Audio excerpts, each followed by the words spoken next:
दिसंबर के and weeks के अंदर हमेशा जो एक सेलिब्रेशन जो वर्ल्ड वाइड बहुत ज़्यादा मानी जाती है और सेलिब्रेट की जाती है, और डेफिनेटली उसका ताल्लुक क्रिश्चियनिटी के साथ है। लेकिन अब क्योंकि उसको पूरी दुनिया मान रही होती है और पूरी दुनिया उसको सेलिब्रेट कर रही होती है, एक सेकुलर हॉलीडे बन गया है, वो है 25 दिसंबर, जिसको क्रिसमस के नाम से सेलिब्रेट किया जाता है। अभी क्रिसमस का टाइम आया नहीं है, तो उससे पहले ही मैसेज मुसलमानों की तरफ से भी फॉरवर्ड होना शुरू हो जाते हैं कि क्या मेरी क्रिसमस किसी नॉन मुस्लिम को, क्रिश्चियन को विश करना मुनासिब है कि नहीं, या इनकी जो सेलिब्रेशंस होती हैं जिसके अंदर जो सेल्स लग रही होती हैं, क्या उसको परचेज़ करना भी अप्रोप्रिएट है कि नहीं। इरिस्पेक्टिव ये कि वो हम उसके बारे में जो मर्ज़ी वीडियोस शेयर की जा रही हूँ, लेकिन इवन हमारे अपने शहरों के अंदर, पाकिस्तान के अंदर बड़े मॉल्स और बड़ी शॉप्स के अंदर क्रिसमस ट्रीज़ हमें नज़र आ रहे होते हैं। सेंटा क्लॉज रिलेटेड जो फिगर्स होते हैं वो नज़र आ रहे होते हैं। जो स्टॉकिंग सी पिक्चर होती हैं कि वो जो लटकी होती हैं फायर प्लेस के ऊपर, स्नोमैन, फिर उसके ऊपर लगे हुए गिफ्ट्स होते हैं, वो नज़र आ रहे होते हैं।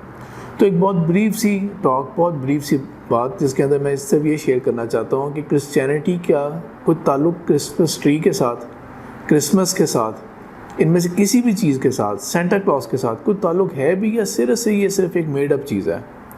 ईसा अलैहिस्सलाम के बारे में पैदाइश जो क्रिश्चियनिटी की अर्ली क्रिश्चियनिटी है, वो ईस्टर ही को त्यौहार मानते थे। सिर्फ ईस्टर हुआ करता था जो ओल्ड ट्रेडिशन है, वरना अदरवाइज 4th सेंचुरी से पहले कभी क्रिसमस मनाई ही नहीं गई थी। ईसा अलैहिस्सलाम की पैदाइश के बारे में इवन ईयर के ऊपर भी थोड़े बहुत डाउट्स हैं। अगर बाइबल के भी रेफरेंसेस को देखा जाए तो ईयर के ऊपर भी डाउट्स आते हैं।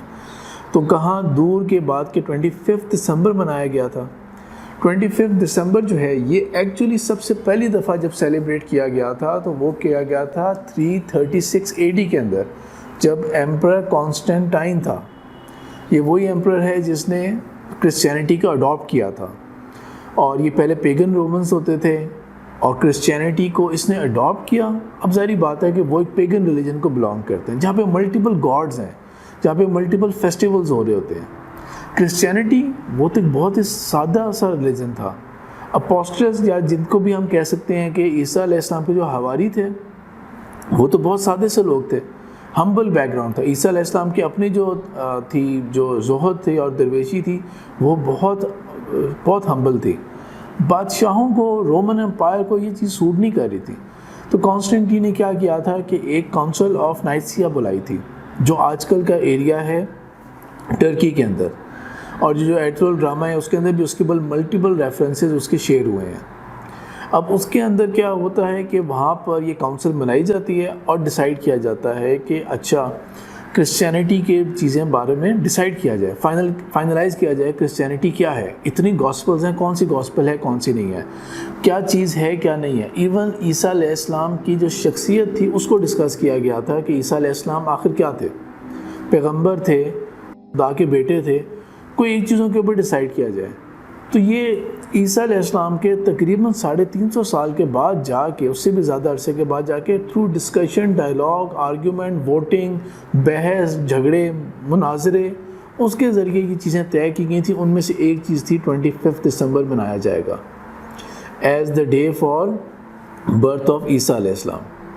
जबकि इसका कोई इवन क्रिश्चियन, आपको बहुत लंबी रिसर्च करने की ज़रूरत नहीं है, आप सिंपल सर्च करेंगे आपको साथ ही फैक्ट्स आनी शुरू हो जाएंगे।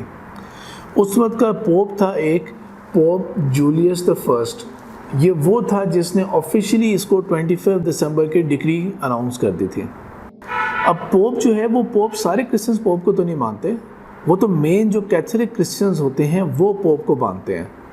बाकी जो क्रिश्चियंस हैं, जिनमें से एक बहुत बड़ी जो पॉपुलेशन है वो ऑर्थोडॉक्स क्रिश्चियंस की है, ईस्टर्न ऑर्थोडॉक्स क्रिश्चियंस। ये जो रशिया के अंदर हैं, जो टर्की की तरफ हैं ज़्यादा, जो बाल्टिक स्टेट्स के अंदर हैं, जो हंगरी में है, रोमानिया में है, इन सारे कंट्रीज़ में, जॉर्जिया में है, ये सारे कंट्रीज़ के जो क्रिश्चियनिटी है इनको बोलते हैं ईस्टर्न ऑर्थोडॉक्स। ये तो इस पोप को नहीं मानते, और ये 25 दिसंबर को तो सेलिब्रेट नहीं करते, ये सेलिब्रेट करते हैं 7 जनवरी को। और जो कैलेंडर फॉलो किया जाता है, ग्रेगोरियन कैलेंडर, ये अपने रिलीजियस त्यौहार के अंदर भी उसको नहीं फॉलो करते। ये रिलीजियस त्यौहार के अंदर जूलियन कैलेंडर फॉलो करते हैं, जो कि इवन कबल मसीह है, इतना पुराना कैलेंडर है। तो वो डेट ऑफ क्रिश्चियनिटी जो है वो उसको डिफरेंट करते हैं। प्लस ये कि वो ज़्यादा रिलीजियस हैं, तो वो क्या करते हैं, वो 6 वाले डेट को फास्टिंग करते हैं।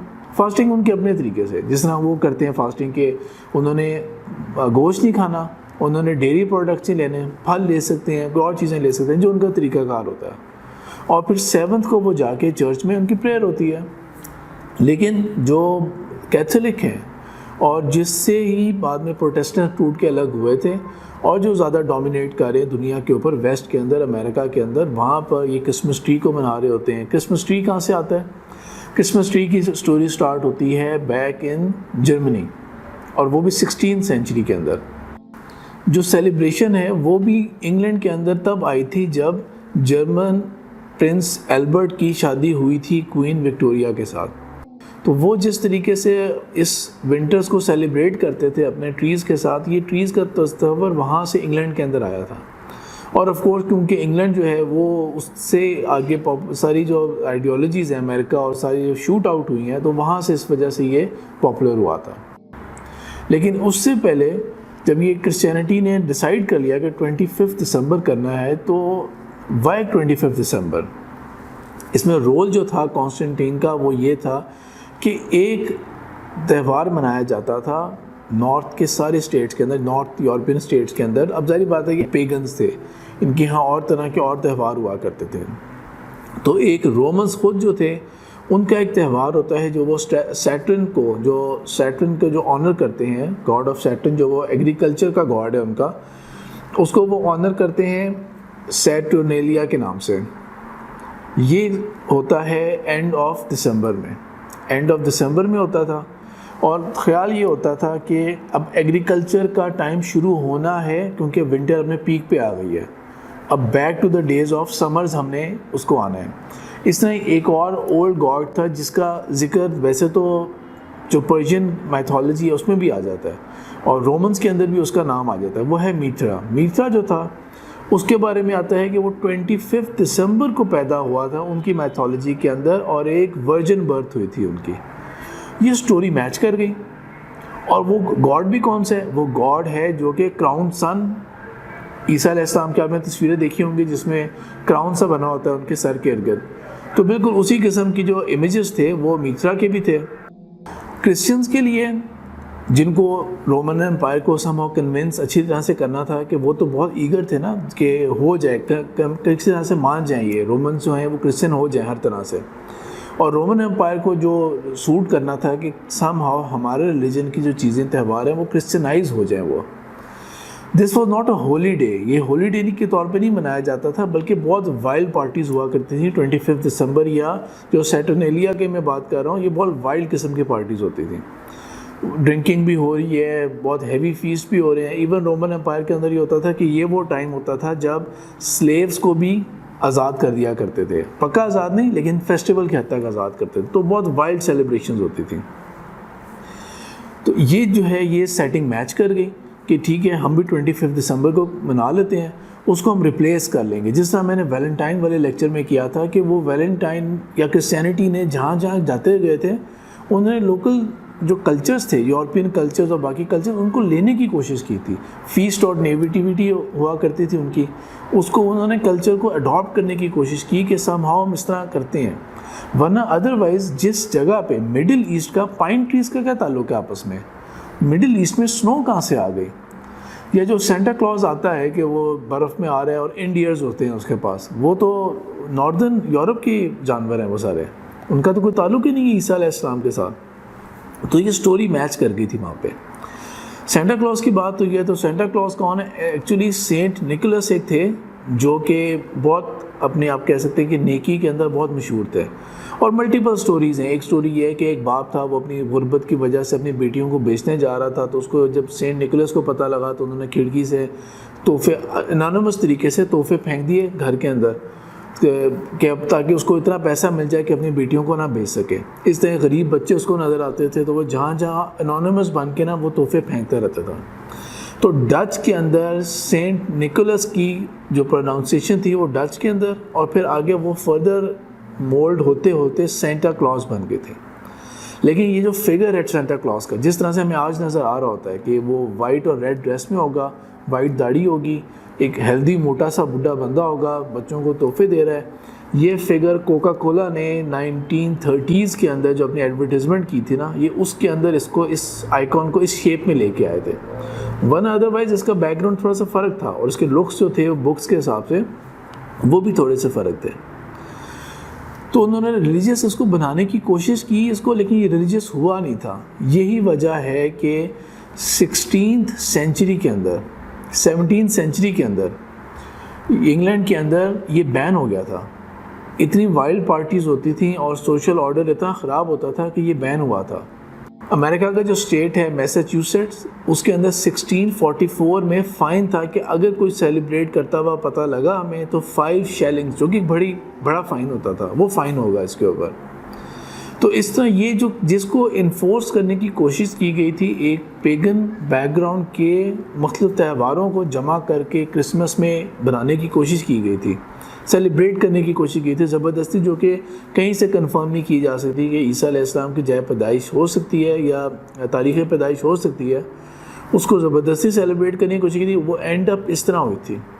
लेकिन जिस तरह इंडस्ट्रियलाइजेशन का दौर आया, जिस तरह कैपिटलिज़म का दौर आया और उनको सूट कर रहा था, जिसका मैं मल्टीपल टाइम्स पहले भी जिक्र कर चुका हूँ, ये चीज़ सूट करती है कि हर महीने में कोई ना कोई ऐसी डेट हो, कोई सीज़न ऐसा हो जिसमें भरपूर सेल्स हो।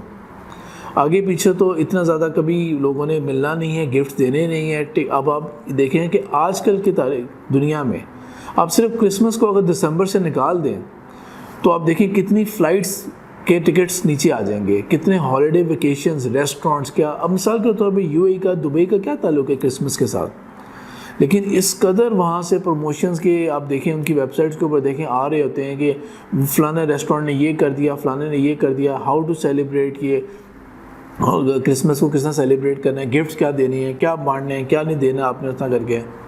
क्रिश्चियंस ने भी इसको समहाउ कोशिश की है। मिसाल के तौर पे ऑर्थोडॉक्स की मैं बात कर रहा था, उन्होंने इसको क्लेम करने की कोशिश की कि नहीं पाइन ट्री से मुराद वो हेवन का ट्री है, जो हम उसके साथ फ्रूट्स लटका रहे होते हैं वो एप्पल को सिंबलाइज कर रहा होता है, जो जन्नत में खाया था आदम और ईव ने। लेकिन घूम फिर के ये एक ऐसा त्यौहार है जो कि क्रिएटेड बाय मैन है, इसका डिवाइन रिलीजन, किसी रिलीजन से कोई ताल्लुक़ नहीं है। और दूसरी बात ये है कि इसका बैकग्राउंड बिल्कुल पेगन है, लेकिन इस वक्त ये बिल्कुल एक सेकुलर हॉलीडे की तरह मनाया जा रहा है कि पूरी दुनिया इसको एम्ब्रेस कर रही है और because of its commercial benefits. चाहे वो अब दुकानदारों को क्या लगे कि हमारा केक किस वजह से बिक रहा है, उनका केक किस वजह से बिकेगा, चाहे वो क्रिसमस हो, चाहे वो कोई भी चीज़ हो। तो एज़ मुस्लिम्स हमें हमेशा हर चीज़ के ऊपर बहुत क्लियर होना चाहिए कि क्या त्यौहार क्या चीज़ है, किसका क्या बैकग्राउंड है, और उसके बाद हम कितने कॉन्फिडेंट हो सकते हैं। जनरल नॉलेज भी हमें होनी चाहिए और स्पेशली न्यू जनरेशन को हमने ज़रूर ये चीज़ें एक्सप्लेन करनी है और समझानी है कि जिन चीज़ों को बहुत ज़्यादा सेलिब्रेट करें, हर मूवी हर कार्टून में घूम फिर के उसका जिक्र आ रहा है, उसकी असल हकीकत कितनी सच्चाई के साथ है और कितनी मेड अप स्टोरी है। दीन की बात फैलाना सदक़े जारिया है। सवाब की नीयत से वीडियो को शेयर ज़रूर कीजिए। जज़ाकल्लाह।